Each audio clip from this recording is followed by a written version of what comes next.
every session was pretty unique.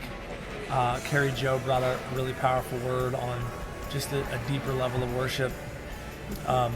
Martha had talked about more of a practical side of worship leading. I know I got into the depths of worshiping and leading your church out of a place of overflow. And I think for me going into it, I didn't really know what to expect, but the breakout sessions were phenomenal.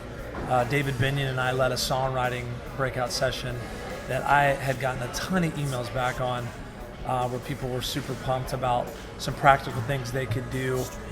I really, really enjoyed the conference. I do a ton of worship conferences around the country, and I honestly believe it was one of the best worship conferences I've been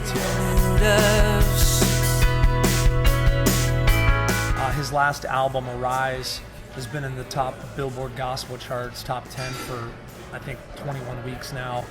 It's in the top 5 praise and worship. The song that he's most known for is a song called I Give Myself Away. It came out of a spontaneous night of worship. And he said it literally just was a song they started singing out from their hearts. If you Google William McDowell, I Give Myself Away on YouTube, his YouTube video has over 7 million plays. At the Martin Luther King Jr. rally, they asked Martin Luther King Jr., his best friend, if Dr. King was alive today, your best friend, Dr. King, what would his message be to this culture? And this older gentleman gets up to the mic and he says, I give myself away so you can use me. And he began to quote one of William's songs. God has been doing some pretty amazing things through his ministry. His new album, Rise, is pretty phenomenal. The Binions are actually on that album. They co-wrote some songs on there. I'm super pumped. If I wasn't a part of Amplify this year, I would probably show up just to come to Williams night on Thursday night. It's going to be incredible. So the reality is, if you came last year, this year, I know what God has put in my heart for Amplify and what I'm believing, the word that he's going to come across for me. I'm believing it's going to be fresh, and I believe it's going to inspire some worship leaders, lead worshipers, people that are involved in local church, even senior pastors, to go back and take something fresh for their local church. And I know God has already placed in a word. I just talked to William the other day. He said God's already given him, he believes, a really powerful word for Amplify. So if you came last year, then I totally recommend you come again. Strength of your embrace. Well, I break it down in a couple different categories. I believe there's worship leaders, which are people that get up and sing songs and lead worship. But I believe there's also lead worshipers, and I believe that's the people that are part of the creative team, lyrics to media to video. All of these people, all the way to the sound guy, is an extension. All those things have to come together and work together in order for the worship experience to be right. You cannot reach this culture if you don't know how to identify with this culture. We live in an iPad generation. We live in an iPhone generation where different people and lots of different, there's so many different things we can do with lighting and creative sound, with Pro Presenter, with Pro Tools, with Media Shout, Song Show. I mean, it depends what you have at your church.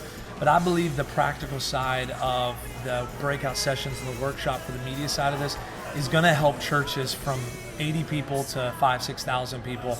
There is something for everyone, and that's the thing about Amplify that I think is one of the coolest parts, and I've been bragging about it all over the country about what Rhema is doing in this conference.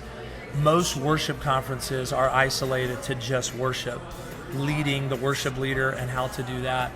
Amplify is not like that, man. There's something for everybody that's involved in the creative arts.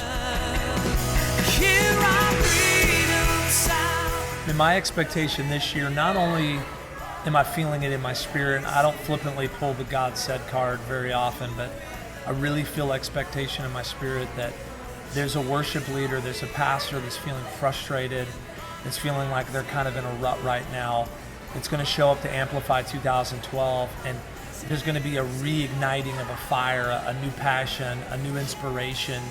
And through the words of William McDowell, David and Nicole Binion, Lord willing, myself, Ricardo Sanchez, we're going to be able to speak some life into some senior pastors and some worship leaders and creative arts teams. And then these breakout sessions, I believe, are going to be really, really practical and amazing for people to take these tools and go back to their local church. The reality is, I believe, and this is the expectation I have, we as lead worshipers, the position we have is not a flippant position. Our jobs are to romance people to the altars of God so they can walk in one way and leave out better, leave changed, leave fixed, leave inspired, so that we can inevitably go back out and reach people that are far from Jesus. So my expectations for Amplify, for pastors to pack their vans, is not to overanalyze it, not to go online and try to figure out what all's out there. This is a first-class conference with so many practical workshops and so many amazing artists that are going to be coming in to take time out of their schedule to pour back into these local pastors and churches. It's going to be awesome, and I've got phenomenal expectation for what God's going to do.